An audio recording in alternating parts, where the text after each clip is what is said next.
Guys, welcome to study with Pooja. जैसा कि हम लोग यहाँ पर क्वेश्चन सीरीज 2000 क्वेश्चन सीरीज के बारे में डिस्कस कर रहे हैं, तो वहाँ पर अब हम लोग आगे के क्वेश्चंस के बारे में डिस्कस करते हैं। दूसरा टॉपिक संविधान सभा के गठन के बारे में कुछ क्वेश्चन डिस्कस कर रहे थे, जिनमें से हम लोगों ने 35 क्वेश्चन डिस्कस कर लिए थे। अब नेक्स्ट 35 क्वेश्चन क्या हैं उनके बारे में डिस्कस करते हैं। आइए देखते हैं। तो अगर आपने अभी तक चैनल को सब्सक्राइब नहीं किया है तो सब्सक्राइब कर लें, बेल आइकन को प्रेस कर दें, जिससे आने वाली वीडियो की नोटिफिकेशन आपको मिल जाए। और अगर आप पॉलिटी डीप में पढ़ना चाहते हैं, पूरा लक्ष्मीकांत को पूरा अच्छे से समझना चाहते हैं, तो आप पीछे लेक्चर दिए गए हैं, उसमें आप उस सेशन को ज्वाइन करें और पॉलिटी के कंटिन्यू लेक्चर पढ़े हुए हैं, आप उन्हें देखें समझें। तो आइए डिस्कस करते हैं क्वेश्चन। अगर आपको यहाँ क्वेश्चन की प्रैक्टिस कराई जा रही है तो इन क्वेश्चंस के बारे में डिस्कस करते हैं। तो हम लोग पहला क्वेश्चन डिस्कस करते हैं, संविधान सभा के संवैधानिक सलाहकार कौन थे? तो क्वेश्चन है आपका, संविधान सभा के संवैधानिक सलाहकार। तो यहाँ पर कौन सा ऑप्शन सही है? डी ऑप्शन राइट है, बेनेगल नरसिंह राव। और बेनेगल नरसिंह राव जो थे वो प्रारूप समिति यानी प्रारूप समिति के अध्यक्ष कहे जाते हैं डॉक्टर BR अम्बेडकर। लेकिन प्रारूप समिति को तैयार किसने किया? तो BN राव ने, बेनेगल नरसिंह राव। ये बहुत ही योग्य व्यक्ति थे और इन्होंने निशुल्क यानी प्रारूप समिति, ये जब समिति गठित हो रही थी, यानी संविधान सभा की सभी समितियों को एक महत्वपूर्ण जिम्मेदारी दी गई थी। समितियों में बांट दिया गया था कि एक संघ समिति हो गई यानी संघ समिति। तो यहाँ पर आप देख रहे हैं अलग अलग प्रारूप समिति, संघ समिति, तो अलग अलग समितियां बांट दी गई थी। तो उन समितियों में सबके कार्य अलग अलग हो गए थे। तो यहाँ पर आप देखेंगे जो संविधान सभा की जो सभी समितियां थी, उनमें सबसे महत्वपूर्ण क्या समिति? प्रारूप समिति। और इसका गठन कब हो गया था? प्रारूप समिति का 29 अगस्त 1947 को इसका गठन हो जाता है। और यही वह समिति जिसे नए संविधान का प्रारूप तैयार करने की जिम्मेदारी दी गई थी। तो नए संविधान का प्रारूप तैयार करने के लिए प्रारूप तैयार किसने किया? तो BN राव ने किया था, बेनेगल नरसिंह राव। तो ये आप इनकी इंपॉर्टेंस समझ सकते हैं। तो यहाँ पर आपका आंसर क्या हो जाता है कि संविधान सभा के संवैधानिक सलाहकार कौन थे? बेनेगल नरसिंह राव या BN राव। नेक्स्ट आप क्वेश्चन डिस्कस करेंगे। नेक्स्ट क्वेश्चन है, संविधान सभा के चुने हुए स्थायी अध्यक्ष कौन थे? तो आपने देखा कि संविधान सभा जो पहले दिन यानी अध्यक्षता की तो डॉक्टर सच्चिदानंद सिन्हा ने की थी। जो अस्थायी अध्यक्ष थे यानी 9 दिसंबर 1946 को जो संविधान सभा की पहली बैठक हुई, उसमें अस्थायी अध्यक्ष डॉक्टर सच्चिदानंद सिन्हा थे। लेकिन स्थायी अध्यक्ष किसे चुना जाता है? तो स्थायी अध्यक्ष के तौर पर डॉक्टर राजेंद्र प्रसाद, यानी सी ऑप्शन राइट हो जाता है। नेक्स्ट क्वेश्चन आप देखेंगे। नेक्स्ट क्वेश्चन है, निम्नलिखित में से कौन संविधान सभा का सदस्य नहीं था? निम्नलिखित में से कौन संविधान सभा का सदस्य नहीं था? तो आप यहाँ पे ऑप्शन पढ़ेंगे, KM मुंशी, गोपाल स्वामी अयंगर, TT कृष्णाचारी। तो ये सभी संविधान सभा के सदस्य थे, यानी KM मुंशी और गोपाल स्वामी अयंगर और TT कृष्णाचारी। आप ये तीनों सदस्य जो हैं वो जो प्रारूप समिति में ये तीनों सदस्य, यानी प्रारूप समिति कितने सदस्यों की समिति थी? प्रारूप समिति में 7 सदस्य थे। तो इन 7 सदस्यों में से ये तीनों सदस्य थे, यानी संविधान सभा के एक तरह से ये तीनों सदस्य थे। तो संविधान सभा का सदस्य थे KM मुंशी, TT कृष्णाचारी और गोपाल स्वामी अयंगर। कौन नहीं थे? तो HH बेग, यानी सी ऑप्शन राइट हो जाता है। नेक्स्ट आप देखेंगे। नेक्स्ट है, संविधान के विभिन्न पहलुओं के अध्ययन हेतु संविधान सभा ने कितनी समितियां नियुक्त की थी? तो आपके पास ऑप्शन है समितियां। आप वर्ड्स पर ध्यान दें। अगर कहें संविधान सभा की कितनी बैठकें हुई, टोटल बैठकें, तब आप 12 लगाते, यानी तब आपका 12 आंसर सही होता कि 12वीं बैठक जो है 24 जनवरी 1950 को हुई थी। तो आप देखेंगे यानी आखिरी बैठक उस दिन हुई थी, तो वो भी काउंट कर ली जाती है। इसलिए संविधान सभा की जो बैठकें, यानी जब वहाँ पे काउंट, यानी अगर आपसे बैठक या अधिवेशन पूछता तो आप 12 लगाते, यानी 11 हुए थे। 12वां जो 24 जनवरी 1950 को लास्ट दिन की जो 24 जनवरी को हुई थी बैठक, उसके बारे में, यानी 12 अधिवेशन कहते हैं। फिर उसके बाद अगर पूछा जा रहा है कितनी समितियां, तो समितियां आप पहले देखें कि कौन कौन सी समितियां, जैसे संघ समिति, संघ शक्ति समिति, प्रांतीय संविधान समिति, प्रारूप समिति। तो जब आपसे पूछता बड़ी समितियां तो 8 थी, यहाँ पर किसी भी ऑप्शन में 8 ऑप्शन नहीं था, तो यानी छोटी समितियों की बात कर रहा है। तो छोटी समितियां कितनी हुई थी? 13। तो यानी बड़ी समितियां कितनी थी? वो 8 थी, जिनमें से आप देखते हैं प्रांतीय संविधान समिति, संघीय समिति, संघ शक्ति समिति, तो और प्रक्रिया नियम समिति, संचालन समिति। तो ये जो 8 बड़ी समितियां थी और 13 छोटी समितियां थी। यहाँ पर समितियों की संख्या पूछ रहा है कि संविधान सभा में कितनी समितियां नियुक्त की गई थी, तो आपका आंसर क्या होगा? 13। यानी यहाँ पर राइट ऑप्शन क्या हो जाएगा? C option. नेक्स्ट हम लोग चलते हैं। नेक्स्ट है संविधान सभा के प्रारूप यानी मसविदा समिति की नियुक्ति कब की गई? यानी प्रारूप समिति की नियुक्ति कब की गई? अभी हम लोगों ने डिस्कस किया कि प्रारूप समिति जो है वो कब बनी, तो कब बनी? 29 अगस्त 1947 को। प्रारूप समिति कब बनी? 29 अगस्त 1947 को। प्रारूप तैयार किसने किया? प्रारूप तैयार किया BN राव, बेनेगल नरसिंह राव, और निःशुल्क तैयार किया। फिर उसके प्रारूप समिति के अध्यक्ष कौन थे? Doctor BR Ambedkar. और इसमें कितने सदस्य थे? 7 सदस्य थे। तो आप अब देखेंगे इनके बारे में। यहाँ क्वेश्चन क्या है? यहाँ क्वेश्चन है संविधान सभा की प्रारूप मसविदा समिति की नियुक्ति कब की गई? तो आपका आंसर क्या हो जाएगा? 29 अगस्त 1947। नेक्स्ट आप देखेंगे भारतीय संविधान सभा की प्रारूप या मसविदा समिति के अध्यक्ष कौन थे? तो अध्यक्ष कौन थे? Doctor BR Ambedkar. यानी अगर पूछा जाता प्रारूप तैयार किसने किया था, तो BN राव ने तैयार किया था। नेक्स्ट, प्रारूप या मसविदा समिति में सदस्यों की संख्या कितनी थी? तो प्रारूप समिति में सदस्यों की संख्या 7 थी। आगे नेक्स्ट आप देखेंगे कि प्रारूप समिति के कौन से सदस्य नहीं थे, यानी तो ये 7 मेंबर कौन कौन से थे, इनके बारे में जानना अति आवश्यक है कि ये 7 मेंबर यानी प्रारूप समिति में कौन से 7 सदस्य थे। तो आपने ऊपर अभी इसके पहले क्वेश्चन में 3 तो नाम देख ही लिया, यानी KM मुंशी, अल्लादी कृष्णस्वामी अय्यर, अल्लादी कृष्णस्वामी अय्यर, कृष्णस्वामी अय्यर। फिर आप देखेंगे, यानी आपने 2 नाम देखे, TT कृष्णमाचारी, तीसरा नाम क्या हो जाएगा? TT Krishnamachari, Alladi Krishnaswamy Iyer, TT Krishnamachari, KM Munshi. फिर नेक्स्ट आप देखेंगे नेक्स्ट सैयद मोहम्मद सादुल्लाह, सैयद मोहम्मद सादुल्लाह। तो यानी 4 नाम हो गए। उसके बाद आप देखें, एक तो डॉक्टर BR अम्बेडकर है, यानी 5 हो गए।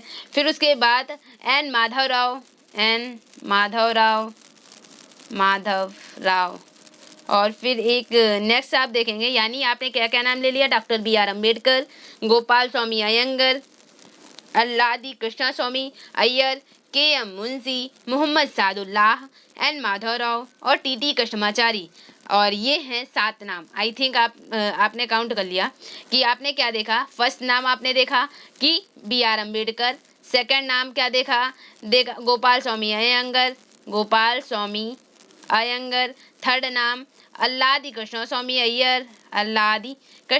अय्यर, फोर्थ नाम KM मुंशी। फिर फोर्थ के बाद फिफ्थ नाम सैयद मोहम्मद सादुल्लाह। फिर six number Madhav Rao, N Madhav Rao. और सातवां नंबर TT कृष्णमाचारी। तो आप देख लें, नोट कर लें, BR अम्बेडकर, गोपाल स्वामी अयंगर, अल्लादी कृष्णस्वामी अय्यर, KM मुंशी, सैयद मोहम्मद सादुल्लाह और माधव राव। नेक्स्ट हो जाएगा TT कृष्णमाचारी। ये 7 मेंबर थे प्रारूप समिति के। तो अब आपके ऑप्शन क्या हैं? आपके ऑप्शन हैं कि कौन भारतीय संविधान की प्रारूप समिति के सदस्य नहीं थे। फर्स्ट ऑप्शन गोपाल स्वामी अयंगर थे, अल्लादी कृष्णस्वामी अय्यर थे, BR अम्बेडकर थे। जबकि 2 नाम, जैसे यहाँ पर आपको ऑप्शन में फंसाता क्या है कि जवाहरलाल नेहरू का नाम दे दें या फिर डॉक्टर राजेंद्र प्रसाद। आप सोचते हैं ये एक फेमस पर्सनालिटी थे, तो इनके नाम में आप कंफ्यूज हो सकते हैं, लेकिन ये 7 जो प्रारूप समिति के 7 सदस्य, उनके सदस्य नहीं थे ये। तो यहाँ पर D ऑप्शन राइट हो जाता है। नेक्स्ट क्वेश्चन है, निम्नलिखित में से कौन प्रारूप या मसविदा समिति का सदस्य नहीं था? तो मोहम्मद सादुल्लाह थे, गोपाल स्वामी अयंगर थे और KM मुंशी थे, लेकिन जवाहरलाल नेहरू नहीं थे। तो आप देखेंगे ये 2 नाम डाल करके कन्फ्यूजन दिया जाता है, जवाहरलाल नेहरू और राजेंद्र प्रसाद। तो इन्हें आप हटा दें, कि ये नहीं थे। फिर नेक्स्ट आप देखेंगे संविधान की प्रारूप समिति के समक्ष प्रस्तावना का प्रस्ताव किसने रखा? तो संविधान की प्रारूप समिति के समक्ष प्रस्तावना का प्रस्ताव किसने रखा? तो प्रस्तावना किसने रखी? सबसे पहले जवाहरलाल नेहरू। यानी प्रारूप समिति के समक्ष प्रस्तावना का प्रस्ताव किसने रखा? तो जवाहरलाल नेहरू। आप देखते हैं संविधान सभा के लिए पहली बैठक कब हो जाती? पहली बैठक होती 9 दिसंबर 1946। दूसरी बैठक कब होती? 11 दिसंबर 1946। और तीसरी बैठक होती 13 दिसंबर 1946। और 13 दिसंबर 1946 को उद्देश्य प्रस्ताव पेश करते हैं जवाहरलाल नेहरू। तो यहाँ पर आप देखेंगे जवाहरलाल नेहरू से एक क्वेश्चन और बहुत बार पूछा जाता है कि सबसे ज्यादा लाल किले की प्राचीर से झंडा फहराने वाली पीएम कौन रहे? तो 17 बार झंडा फहराया है जवाहरलाल नेहरू ने, 17 बार सबसे ज्यादा। उसके बाद इनकी बेटी इंदिरा गांधी के नाम है 16 बार लाल किले की प्राचीर से झंडा फहराने वाली लाल किले की प्राचीर से फैलाने वाली। दूसरे नंबर पर प्रधानमंत्री कौन है? इंदिरा गांधी। अगर महिलाओं में देखा जाए कि महिलाओं में सबसे ज्यादा बार तो भी इंदिरा गांधी। अगर व्यक्तिगत तौर पे अगर देखा जाए तो जवाहरलाल नेहरू के बाद इंदिरा गांधी, यानी दूसरे नंबर पर। 16 बार इन्होंने झंडा फहराया, 17 बार जवाहरलाल नेहरू ने फहराया। तो यहाँ पर आप देखेंगे, यहाँ पर आपका क्वेश्चन था कि प्रारूप समिति के समक्ष प्रस्तावना का प्रस्ताव किसने रखा? उद्देश्य प्रस्ताव किसने रखा? तो Jawaharlal Nehru. D option right हो जाता है। नेक्स्ट क्वेश्चन है संविधान सभा में सभी निर्णय किस आधार पर लिए गए? संविधान सभा में सभी निर्णय किस आधार पर लिए गए? तो आपका ऑप्शन क्या हो जाएगा? सहमति और समायोजन से लिए गए। सहमति और समायोजन, डी ऑप्शन यहाँ राइट हो जाता है। नेक्स्ट क्वेश्चन है संविधान सभा में उद्देश्य प्रस्ताव किसने प्रस्तुत किया? उद्देश्य प्रस्ताव किसने प्रस्तुत किया? तो यानी उद्देश्य प्रस्ताव कहा जाए या फिर अभी आपने देखा प्रस्तावना प्रस्ताव, तो उद्देश्य प्रस्ताव या प्रस्तावना प्रस्ताव किसने प्रस्तुत किया? तो आपका यहाँ ऑप्शन क्या हो जाएगा? C option Jawaharlal Nehru. फिर नेक्स्ट क्वेश्चन पर डिस्कस करते हैं। नेक्स्ट क्वेश्चन है भारतीय संविधान सभा की संघीय शक्ति समिति के अध्यक्ष कौन थे? तो जो मेजर 8 समितियां बनी थी उनमें संघ के बारे में कभी आए, संघ के बारे में संघ शक्ति समिति हो सकता है, संघ संविधान समिति हो सकता है।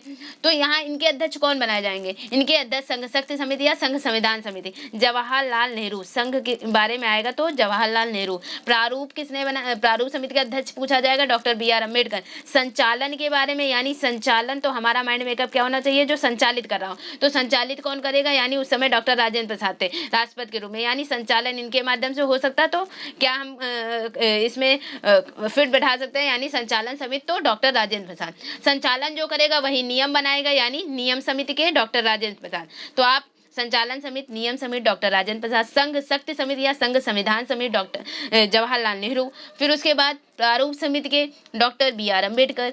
सलाहकार कौन सलाहकार समिति के अध्यक्ष थे? सलाहकार कौन देगा? तो सरदार वल्लभ भाई पटेल। यानी सलाह करके उन्होंने देशी रियासतों को एक में मिलाने का प्रयास किया। तो आप देखेंगे सलाहकार कौन करेगा? सलाहकार समिति के अध्यक्ष थे सरदार वल्लभ भाई पटेल।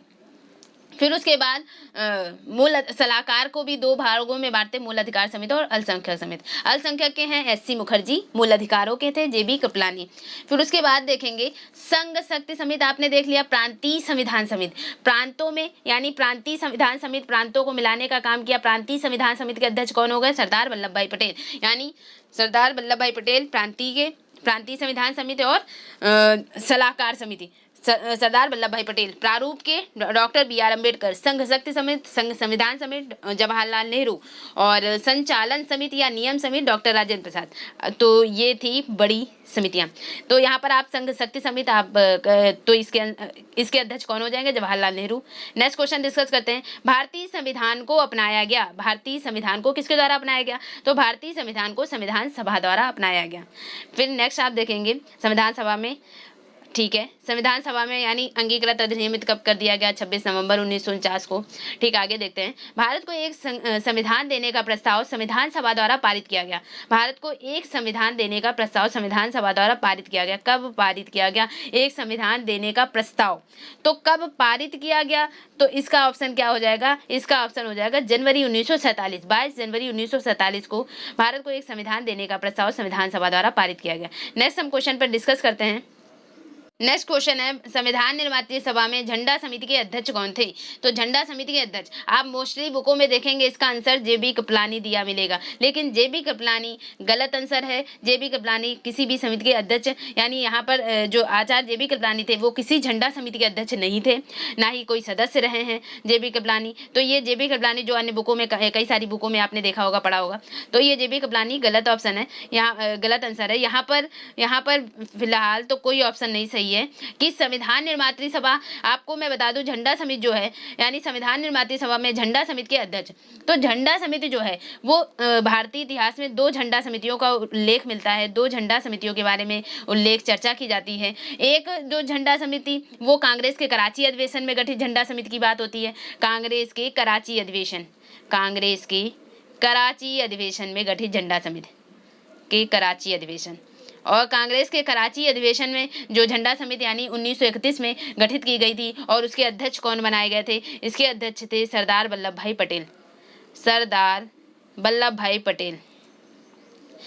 पटेल और 6 अन्य सदस्य। जबकि जो दूसरी झंडा समिति उसको कहा जाता है तदर्थ झंडा समिति।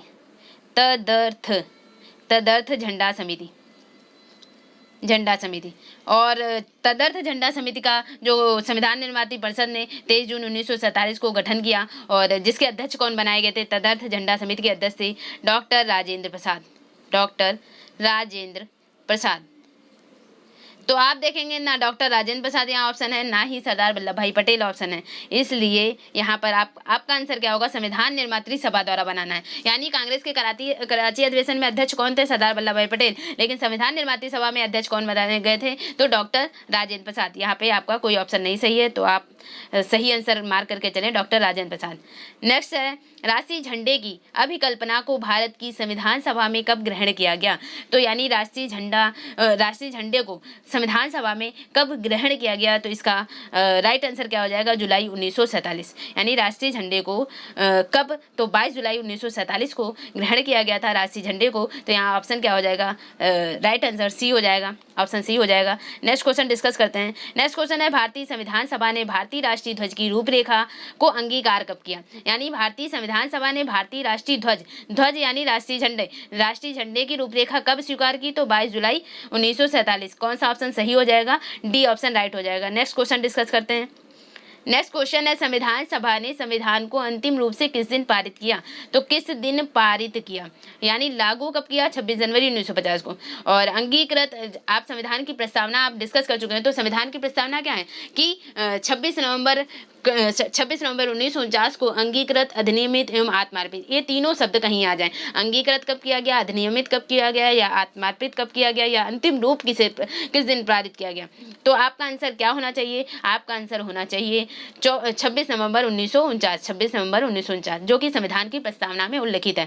तो यहाँ पर 54 का राइट आंसर सी ऑप्शन हो जाएगा। नेक्स्ट क्वेश्चन है, संविधान सभा अंतिम रूप से किस दिन आखिरी बार मिली? तो किस दिन, यानी जब 12वां अधिवेशन हुआ, यानी टोटल 11 अधिवेशन हुए और 12वीं बैठक यानी एक और जो आखिरी दिन की बैठक हुई, वो आखिरी दिन की बैठक किस दिन हुई थी? तो वो 24 जनवरी 1950 को जो बैठक हुई, इसको काउंट कर लिया जाता है, तभी कहा जाता है 12 अधिवेशन हुए। तो 12 अधिवेशन यानी ये जो 12वां, इसको एक जो 24 जनवरी 1950 को हुआ, इसको भी एक अधिवेशन और बढ़ गया।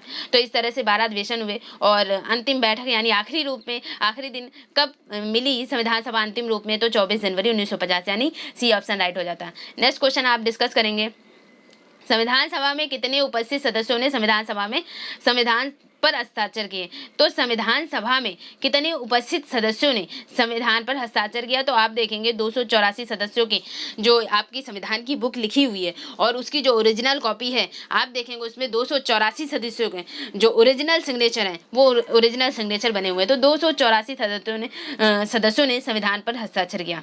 तो इसका राइट ऑप्शन क्या हो जाएगा? इसका राइट ऑप्शन हो जाएगा बी। नेक्स्ट क्वेश्चन पर हम लोग डिस्कस करते हैं। नेक्स्ट क्वेश्चन है, संविधान सभा द्वारा अंतिम रूप से पारित संविधान में कुल कितने अनुच्छेद और अनुसूचियां थी? तो जो मूल संविधान हमारा बना, मूल संविधान में 395 अनुच्छेद और 8 अनुसूचियां थी। उसके बाद प्रथम संविधान संशोधन होता है और नवी अनुसूची को संविधान में जोड़ दिया जाता है, और नवी अनुसूची प्रथम संविधान संशोधन द्वारा भूमि सुधार से संबंधित है, जो कि तो यानी भूमि सुधार से भूमि कानूनों से संबंधित है। तो यहाँ पर जो नवी अनुसूची है वो बाद में, यानी नवी 4 अनुसूचियां बाद में जोड़ी गई, 9वीं, 10वीं, 11वीं और 12वीं।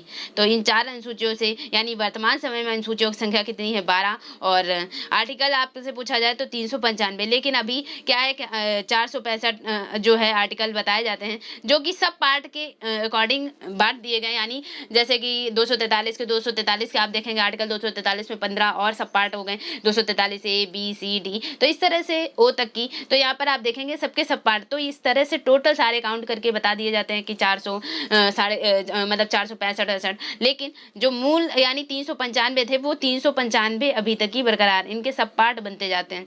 तो आप देखेंगे कि मूल संविधान में कितने अनुच्छेद और अनुसूचियां थे? तो 395 अनुच्छेद और 8 अनुसूचियां। नेक्स्ट क्वेश्चन डिस्कस करते हैं, संपूर्ण भारतीय संविधान के निर्माण में संविधान सभा को कितना समय लगा?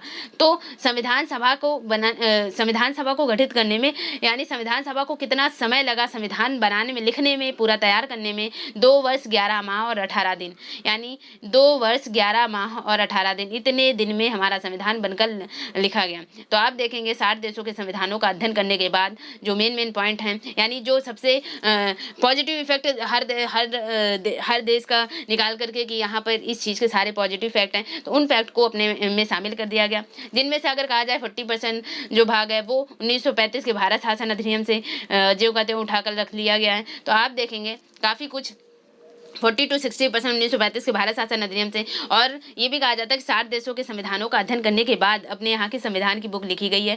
तो आप इंपॉर्टेंस इसकी समझ सकते हैं, कितना समय लगा? 2 वर्ष 11 माह 18 दिन। फिर नेक्स्ट क्वेश्चन डिस्कस करते हैं, किस दिन से संविधान सभा का अंतरकालीन संसद के रूप में आविर्भाव हुआ? किस दिन से संविधान सभा का अंतरकालीन संसद के रूप में आविर्भाव हुआ? तो हम लोग इसके ऑप्शन पढ़ते हैं। ऑप्शन है यहाँ पर, ऑप्शन 24 जनवरी 1950, 25 जनवरी 1950 और 26 जनवरी। तो संसद के रूप में आविर्भाव हुआ संविधान सभा का अंतरकालीन संसद, तो अंतरकालीन संसद के रूप में 26 जनवरी 1950, यानी अंतरकालीन संसद के रूप में। तो यहाँ पर आप देखेंगे 26 जनवरी 1950 को हमारा संविधान लागू हो जाता है। तो संविधान सभा का अंतरकालीन संसद के रूप में कब कानून नियम बनने लगते? तो यहाँ पर संसद के रूप में आविर्भाव कब होगा? तो 26 जनवरी 1950। यहाँ पर राइट ऑप्शन क्या हो जाता है? 59 का सी। नेक्स्ट क्वेश्चन पर डिस्कस करते हैं। नेक्स्ट क्वेश्चन है, जिस संविधान सभा द्वारा भारत के संविधान का अधिनियम किया गया उसके सदस्य कौन थे? जिस संविधान सभा द्वारा भारत के संविधान का अधिनियम किया गया उसके सदस्य कौन थे? तो उनके सदस्य, यानी संविधान सभा किनके द्वारा नामित, किनके द्वारा चयनित होकर आई? तो विभिन्न प्रांतों की विधान सभाओं द्वारा नामित, यानी यहाँ पर ऑप्शन कौन सा सही हो जाता है? यहाँ पर ऑप्शन सी ऑप्शन राइट हो जाता है, यानी विधान सभाओं की, विभिन्न प्रांतों की विधान सभाओं द्वारा नामित। आप देखते हैं चुनाव होता, चुनाव में फिर कितने लोग, यानी उनमें से 208 सीटें कांग्रेस जीत जाती है, उसके बाद 73 सीटें मुस्लिम लीग जीतती है, फिर 15 सीटें यानी कम्युनिस्ट पार्टी जीतते हैं, जिनमें से 8 निर्दलीय लोग जीतते हैं। तो आप देखेंगे ये तो पहले स्टार्टिंग में कितने मेंबर थे? तो स्टार्टिंग में 389 मेंबर पूरे भारत भर से लिए गए, जिनमें से इनका गठन जो था, इनमें से 389 में से 296 जो सदस्य, इसको भी तोड़ा जाता है 292 + 4, यानी ये जो थे वो ब्रिटिश भारत से, 4 जो थे वो चीफ कमिश्नरी क्षेत्र के, और जो 93 थे वो देसी रियासतों के थे सदस्य। उसके बाद इनका चुनाव होता है, और चुनाव में आप देखते हैं कि कितने मेंबर, यानी 200 जब चुनाव हो जाता तो 296 सदस्य, और 296 सदस्यों में से, यानी भारत की संविधान सभा के लिए सीटों का आवंटन इतने 389 में बांटा गया था। फिर संविधान सभा के लिए चुनाव हुए, चुनाव में परिणाम क्या निकले? जो 296 सीटें थी, उन 296 में से 208 कांग्रेस जीती है, 73 मुस्लिम लीग और 8 जो है निर्दलीय, उनमें से जो 7 हैं वो अन्य पार्टियां जीत जाती हैं। तो इस तरह से 296 सीटों पर चुनाव होने के बाद नतीजे का ये परिणाम होता है। तो आप यहाँ पर डिस्कस क्या करना है कि संविधान सभा द्वारा भारत के संविधान का अधिनियम किया गया, उसके सदस्य कौन कौन थे? तो उसके सदस्य विभिन्न प्रांतों की विधानसभाओं द्वारा नामित सदस्य। नेक्स्ट है, भारत के लिए संविधान सभा की रचना है संविधान सभा का विचार निम्नलिखित में से सर्वप्रथम किसने प्रस्तुत किया? संविधान सभा की रचना के लिए संविधान सभा का विचार निम्नलिखित में से किसने प्रस्तुत किया? तो किसने प्रस्तुत किया? सबसे पहले आप देखते हैं स्वराज पार्टी में इसका संविधान सभा के विचार आया, जो वो स्वराज पार्टी में आया। यानी यहाँ पर कौन सा ऑप्शन सही हो जाता है? तो यहाँ पर आपका ऑप्शन सही होगा फर्स्ट, स्वराज पार्टी में इसका डिस्कशन हुआ। यहाँ पर आप फर्स्ट ऑप्शन को इसलिए सही कर रहे हैं क्योंकि आपने कल देखा था कि जो क्वेश्चन डिस्कस किए गए थे उसमें आपने क्या देखा था, जो 1895 में सबसे पहले यानी संविधान सभा के सिद्धांत का दर्शन सबसे पहले तिलक ने किया था और स्वराज विधेयक बिल में। तो स्वराज विधेयक इसलिए सबसे पहला जो पार्ट है यानी स्वराज पार्टी की वजह से यहाँ पर फर्स्ट ऑप्शन चूज किया गया है। तो उसके बाद आप देखते हैं 1895 के बाद 1922 में महात्मा गांधी ने, 1924 में जवाहरलाल नेहरू ने, 1924 के बाद 1936 में भारतीय राष्ट्रीय कांग्रेस ने, फिर 1939 में जवाहरलाल नेहरू ने समय समय पर यानी कांग्रेस में भी इस मांग को उठाया कि जो संविधान सभा के गठन की मांग को उठाया। तो इस तरह से आप देखेंगे इसका क्रम आपने कल डिस्कस किया था। अब हम लोग नेक्स्ट क्वेश्चन पर डिस्कस करते हैं। यहाँ पर आप नेक्स्ट क्वेश्चन डिस्कस करते हैं। नेक्स्ट क्वेश्चन है निम्नलिखित में से कौन सा एक सही है? तो आपके पास 4 ऑप्शन दिए गए हैं, इनमें से कौन सा सही है आपको देखना है। फर्स्ट आप ऑप्शन पढ़ें, वर्ष 1946 में प्रांतीय सभाओं द्वारा भारत की संविधान सभा चुनी गई। तो आपने देखा प्रांतीय सभाओं द्वारा भारत की विधानसभाओं ने द्वारा चयनित करके आई थी, जिनमें से आपने देखा कि 296 में से 296 सीटें थी टोटल। तो 296 में से 208 कांग्रेस जीती है, 73 मुस्लिम लीग जीती है, यानी इनका चुनाव हुआ था। तो आप देखेंगे कि प्रांतीय सभाओं द्वारा भारत की संविधान सभा चुनी गई 1946 में। यस, ये ऑप्शन सही हो जाता है। फिर आप देखेंगे जवाहरलाल नेहरू, मोहम्मद अली जिन्ना, सरदार वल्लभ भाई पटेल भारत की संविधान सभा के सदस्य थे। तो आपने अभी देखा जैसे प्रारूप समिति हो गई या संविधान सभा के सदस्य में कौन कौन नहीं आते, 2 महत्वपूर्ण नाम जवाहरलाल नेहरू और डॉक्टर राजेंद्र प्रसाद नहीं आते संविधान सभा के सदस्य। तो यहाँ पर बी ऑप्शन गलत हो जाता। नेक्स्ट, भारत की संविधान सभा का प्रथम अधिवेशन जनवरी 1947 में हुआ, जबकि ये भी बात गलत हो जाती। भारत की संविधान सभा का पहला अधिवेशन कब हुआ? 9 दिसंबर 1946। दूसरा उसके बाद दूसरी बैठक हुई तो 11 दिसंबर 1946। तो आप देखेंगे भारत की संविधान सभा का प्रथम अधिवेशन जनवरी 1947 में हुआ, तो ये भी आपका ऑप्शन गलत हो जाता है। नेक्स्ट आप देखेंगे भारत का संविधान 26 जनवरी 1950 को अंगीकृत किया गया। नहीं, प्रस्तावना में उल्लिखित वर्ड अंगीकृत अधिनियम तो समर्पित कब किया गया? 26 नवंबर 1949 को। ये भी गलत हो जाता है, यानी एक ही ऑप्शन सही है और ए ऑप्शन। नेक्स्ट क्वेश्चन पर डिस्कस कर लेते हैं। निम्नलिखित कथनों में से कौन से संविधान सभा के गठन के बारे में सही है? संविधान सभा के गठन के बारे में, ठीक है। संविधान सभा के सदस्यों का चयन 1946 के प्रांतीय चुनाव के आधार पर किया गया था, ठीक है। 1946 के प्रांतीय चुनाव के आधार पर किया गया था, ये भी बात सही है। फिर नेक्स्ट, देशी राज्यों के प्रतिनिधियों को संविधान सभा में शामिल नहीं किया गया। संविधान सभा में शामिल किया गया था। आपने देखा 93 सीटें जो हैं देशी रियासतों को दी गई थी, तो 389 में से 93 सीटें। तो ये बात गलत हो जाती है। नेक्स्ट, संविधान सभा के भीतर विचार विमर्श जनता द्वारा व्यक्त की गई रायों से प्रभावित नहीं होता था, ये भी बात गलत है।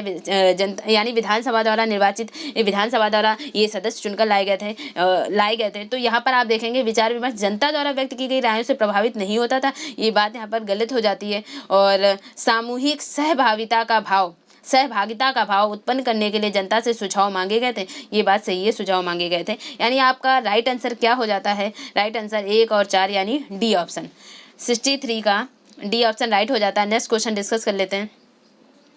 नेक्स्ट क्वेश्चन है भारतीय संविधान सभा के प्रथम दिन के अधिवेशन की अध्यक्षता किसने की? प्रथम बैठक हुई 9 दिसंबर 1946। एक अस्थायी अध्यक्ष बना दिए गए डॉक्टर सच्चिदानंद सिन्हा, यानी डी ऑप्शन राइट हो जाता है। फिर भारत के संविधान का निर्माता किसे कहा जाता है? भारत के संविधान का निर्माता किसे कहा जाता है? जननी कहे जाते हैं डॉक्टर BR अम्बेडकर, जननी कहा जाता है, फादर कहा जाता है, मदर ऑफ इंडियन कॉन्स्टिट्यूशन, यानी इन्हें ब्रिटेन यानी जो आप कहते हैं कि इन्हें डॉक्टर BR अम्बेडकर को संविधान की माता, संविधान के पिता, सब कुछ नहीं कहा जाता। तो संविधान का निर्माता कौन है? जननी है, वही निर्माता है डॉक्टर BR अम्बेडकर। नेक्स्ट, संविधान पांडुलेखन समिति का निम्नलिखित में से कौन सदस्य नहीं था? पांडुलेखन समिति, कंफ्यूज नहीं होना है, प्रारूप समिति की ही बात करी जा रही है। पांडुलेखन समिति तो कौन सदस्य नहीं थे? मोहम्मद सादुल्ला थे और कृष्ण स्वामी अय्यर थे, फिर उसके बाद KM मुंशी थे। कौन नहीं थे? तो Jawaharlal Nehru. D option right हो जाता है। नेक्स्ट क्वेश्चन, भारत का संविधान लागू कब हुआ? तो भारत का संविधान लागू हुआ 26 जनवरी 1950 को, सभी को ज्ञात है, बहुत मोस्ट इजी क्वेश्चन।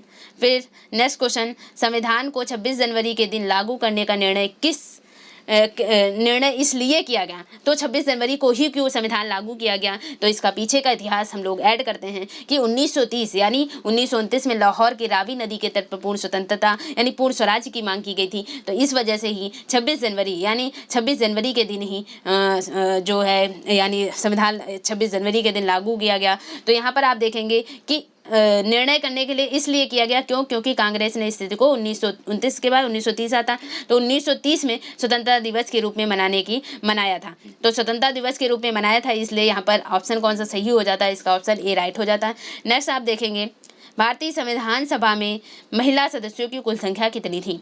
तो भारतीय संविधान सभा में महिला सदस्यों की कुल संख्या 15 थी। 15 महिलाओं ने भाग लिया था, 15 थे।